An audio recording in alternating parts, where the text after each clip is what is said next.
চলুন কোনো রকম ভূমিকা ছাড়াই সরাসরি আজকের এই দারুণ বিশ্লেষণে ঢুকে পড়া যাক। আজ আমরা এমন একটা বিষয় নিয়ে কথা বলবো যা আমাদের সবার জীবনের সাথেই খুব গভীরভাবে জড়িয়ে আছে, আর সেটা হলো আত্মবিশ্বাস। আমরা অনেকেই হয়তো ভাবি যে আত্মবিশ্বাস নিয়ে জন্ম নিতে হয়, অথবা এটা শুধু বিশেষ কিছু মানুষেরই থাকে, কিন্তু সত্যি বলতে বিষয়টা মোটেও তা নয়। আজকের এই বিশ্লেষণে আমরা আত্মবিশ্বাসের পেছনের বিজ্ঞান আর মনস্তত্ত্বকে একদম সহজ ভাষায় তুলে ধরব।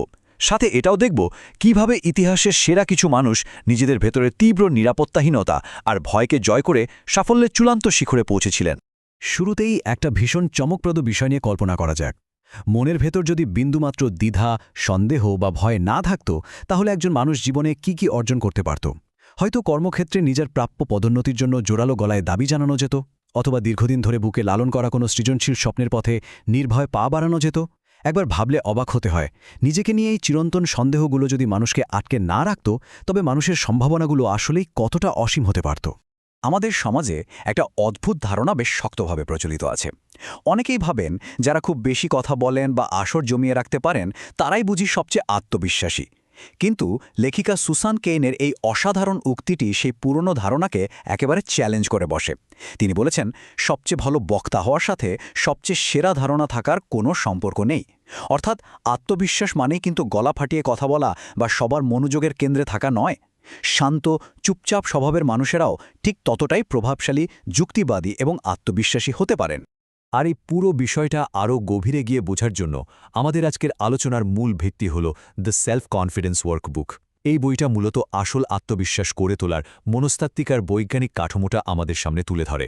এটা খুব সুন্দরভাবে বুঝিয়ে দেয় যে আত্মবিশ্বাস কোনো জাদুর কাঠি নয় বা রাতারাতি পাওয়ার মতো কিছু নয়, বরং এটা একটা সুনির্দিষ্ট মানসিক প্রক্রিয়া। সবচেয়ে মজার ব্যাপার কি জানেন? এই আত্মবিশ্বাস বা কনফিডেন্স শব্দটার উৎপত্তির মধ্যেই একটা দারুণ চমক লুকিয়ে আছে। ল্যাটিন ভাষায় এর মূল অর্থ হল বিশ্বাসের সাথে। এর মানে দাঁড়ায়, আত্মবিশ্বাস এমন কোনো অনুভূতি নয় যার জন্য কাউকে চুপচাপ বসে অপেক্ষা করতে হবে, বরং এটা হল ফলাফল কি হবে তা পুরোপুরি অজানা থাকা সত্ত্বেও এবং মনের ভেতর ভয় বা উদ্বেগ থাকা সত্ত্বেও নিজের লক্ষ্যের দিকে সাহসের সাথে এগিয়ে যাওয়ার সদিচ্ছা। আমাদের প্রচলিত চিন্তাধারার জন্য এটা কিন্তু বিশাল একটা প্যারাডাইম শিফট। সবচেয়ে বড় আর রূঢ় সত্যটা হল অনুভূতির আগে আসে কাজ। আমরা অনেকেই আত্মবিশ্বাসী অনুভব করার জন্য দিনের পর দিন অপেক্ষা করি আর ভাবি যেদিন ভয় কেটে যাবে ঠিক সেদিনই কাজ শুরু করব। এটা কিন্তু মস্ত বড় একটা ফাঁদ। বিজ্ঞান বলছে, ভয় থাকা সত্ত্বেও পদক্ষেপ গ্রহণ করাই হল দীর্ঘস্থায়ী আত্মবিশ্বাস তৈরির আসল চাবিকাঠি। কাজ শুরু করলেই কেবল আস্তে আস্তে আত্মবিশ্বাসের অনুভূতিটা তৈরি হতে থাকে। এর উল্টোটা জীবনেও ঘটে না। সন্দেহের উৎপত্তি এবং নিম্ন আত্মসম্মান বোধকে স্বাভাবিক হিসেবে দেখার পেছনের কারণগুলো এবার একটু দেখা যাক। এখন একটা খুব স্বাভাবিক প্রশ্ন মাথায় আসতে পারে, আমাদের মনে এত সন্দেহ বা ভয়ের উৎপত্তি আসলে হয় কোথা থেকে? কেন মানুষ নিজেকে নিয়ে এত মারাত্মক নিরাপত্তাহীনতায় ভোগে?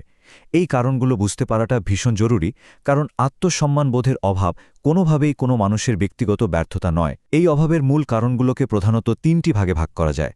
প্রথমত, জিনগত কাঠামো ও স্বভাব, যা মানুষকে নতুন কোনো পরিস্থিতিতে একটু গুটিয়ে থাকতে বাধ্য করতে পারে। দ্বিতীয়ত, জীবনের নেতিবাচক অভিজ্ঞতা, যেমন শৈশবের কোনো ট্রমা, বুলিং বা বৈষম্যের শিকার হওয়া। আর তৃতীয়ত, সমাজের চারপাশ থেকে আসা ভুল তথ্য, যেমন মিডিয়ার অবাস্তব প্রত্যাশা বা সবকিছু নিখুঁত করার প্রচণ্ড মানসিক চাপ। এই বিষয়গুলো গভীরভাবে জানলে খুব সহজেই বোঝা যায় কেন অনেকেই নিজেকে অপর্যাপ্ত মনে করেন এবং কেন এটা আসলে তাদের নিজেদের কোনো দোষ নয়। এবার নজর দেয়া যাক ইতিহাসের অপ্রত্যাশিত হিরোদের দিকে, যা আমাদের এই আত্মবিশ্বাসের কাঠামোর দারুণ কিছু প্রমাণ দেয়। চলুন ইতিহাসের সেরা কয়েকজন মানুষের জীবনের দিকে তাকানো যাক, যাদের আমরা সবাই এক নামে চিনি।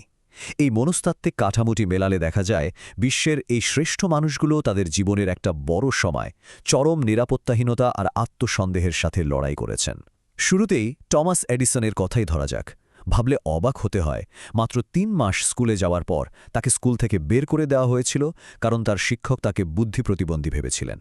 ছোটবেলায় তার স্বাস্থ্য একেবারেই ভালো ছিল না এবং কৈশোরেই তিনি তার শ্রবণ শক্তি হারাতে শুরু করেন।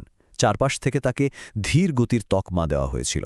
কিন্তু এত সব সীমাবদ্ধতা থাকার সত্ত্বেও তিনি কাজের প্রতি নিজের বিশ্বাস ধরে রেখেছিলেন। ফলাফল, তিনি এমন একজন কিংবদন্তি উদ্ভাবক হয়ে ওঠেন, যিনি গড়ে প্রতি 5 দিনে একটি করে নতুন পেটেন্ট তৈরি করতেন। কি অবিশ্বাস্য, তাই না? থিওডোর রুজভেল্টের জীবনও কিন্তু এক অসামান্য রূপান্তরের গল্প। একজন অত্যন্ত ভীতু, দুর্বল এবং তীব্র হাঁপানি রোগে ভোগা শিশু থেকে তিনি নিজেকে সম্পূর্ণভাবে বদলে ফেলেছিলেন। তিনি যুক্তরাষ্ট্রের সর্বকনিষ্ঠ প্রেসিডেন্ট হওয়ার বিরল গৌরব অর্জন করেন। এই জাদুকরী পরিবর্তন কিন্তু একদিনে হয়নি, বরং ভয়কে জয় করার জন্য সচেতন, ইচ্ছাকৃত এবং আত্মবিশ্বাস নির্মাণকারী ছোট ছোট পদক্ষেপ নেওয়ার মাধ্যমেই তিনি এই সাহসী নেতায় পরিণত হয়েছিলেন। আর আলবার্ট আইনস্টাইনের জীবনের টাইমলাইনটা দেখলে তো রীতিমতো চমকে যেতে হয়। আমরা তাকে প্রতিভার সমর্থক হিসাবেই জানি, কিন্তু 2 বছর বয়স পর্যন্ত তিনি কথাও বলতে পারতেন না। এমনকি কথা বলার আগে তিনি মনে মনে শব্দগুলোর মহড়া দিতেন। কৈশোরে তাকে স্কুল ছাড়তে হয় এবং তরুণ বয়সে তিনি জুরিক পলিটেকনিকের ভর্তি পরীক্ষায় সাধারণ বিভাগে ফেল পর্যন্ত করেছিলেন। অনেকেই তাকে বোকা ভেবেছিল, কিন্তু তিনি অন্যের কথায় কান না দিয়ে অবিচলভাবে নিজের কাজ চালিয়ে গেছেন এবং 1921 সালে পদার্থবিজ্ঞানে নোবেল পুরস্কার জিতে বিশ্বকে প্রমাণ করে দিয়েছেন যে প্রবল ইচ্ছাশক্তি আর কাজই শেষ পর্যন্ত জয়ী হয়। এবার আসা যাক আত্মবিশ্বাসের বক্ররেখা এবং সঠিক ভারসাম্য খুঁজে বের করার প্রসঙ্গে। সম্পূর্ণ ভিন্ন একটা দিক নিয়ে একটু ভাবা যাক। সুস্থ আত্মবিশ্বাস আর বিপজ্জনক অহংকারের মধ্যে সূক্ষ্ম পার্থক্যটা আসলে কোথায়? আসল আত্মবিশ্বাস এবং অতি আত্মবিশ্বাসের মধ্যে পার্থক্যটা বুঝতে পারা ভীষণ জরুরি, কারণ অতিরিক্ত আত্মবিশ্বাস অনেক সময় বড় ধরনের বিপর্যয়ের কারণ হতে পারে। একজন সত্যিকারের আত্মবিশ্বাসী মানুষ খুব বিনয়ের সাথে বলেন, আমি ভালোভাবে প্রস্তুত এবং আমি আমার ভুল থেকে শিখব। তিনি সব সময় অন্যের কথা শোনার জন্য খোলা মন রাখেন। অন্যদিকে একজন অতি আত্মবিশ্বাসী মানুষ ভাবেন যে তিনি পৃথিবীর সব কিছু জানেন, তাই তার কোনো প্রস্তুতিরই দরকার নেই। তিনি নিজেকে এতটাই নিখুঁত মনে করেন যে তার দ্বারা কোনো ভুল হতেই পারে না বলে তার বিশ্বাস। সহজ কথায়, প্রকৃত আত্মবিশ্বাস ফিডব্যাক গ্রহণ করে নিজেকে উন্নত করে, আর অতি আত্মবিশ্বাস সবকিছু এড়িয়ে অন্ধের মতো কাজ করে।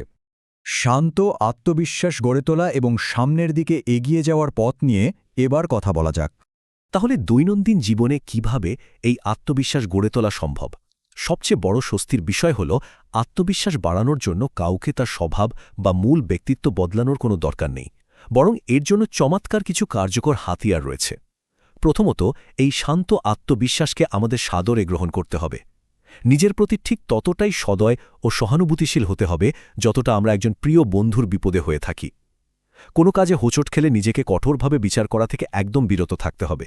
আর সবচেয়ে জরুরি পদক্ষেপ হল নিজের মূল মূল্যবোধের উপর ভিত্তি করে ছোট ছোট কিন্তু ধারাবাহিক পদক্ষেপ নেওয়া। এই ছোট ছোট পদক্ষেপগুলোই কিন্তু একসময় বিশাল আত্মবিশ্বাসের পাহাড় গড়ে তোলে। আজকের এই বিশ্লেষণ শেষ করার আগে একটা দারুণ বিষয় নিয়ে ভাবা যাক। একবার কল্পনা করুন, যদি পৃথিবীর আরও বেশি মানুষ তাদের নিজেদের ভেতরের এই শান্ত আত্মবিশ্বাসকে জাগিয়ে তোলে, অহেতুক ভয়কে জয় করে এবং তাদের সেরা ধারণাগুলো বাস্তবায়নের জন্য নির্ভয় পদক্ষেপ নেয়, তবে এই পৃথিবী কতটা সুন্দরভাবে বদলে যেতে পারে। এই প্রশ্নটা আমাদের সবার জন্য একটা চিন্তার খোরাক হয়ে থাকুক, যা আমাদের উদ্বুদ্ধ করবে আরামদায়ক গণ্ডি থেকে বেরিয়ে এসে নিজেদের জীবনে এই চমৎকার শিক্ষাকে কাজে লাগাতে। এতক্ষণ সাথে থাকার জন্য অনেক অনেক ধন্যবাদ।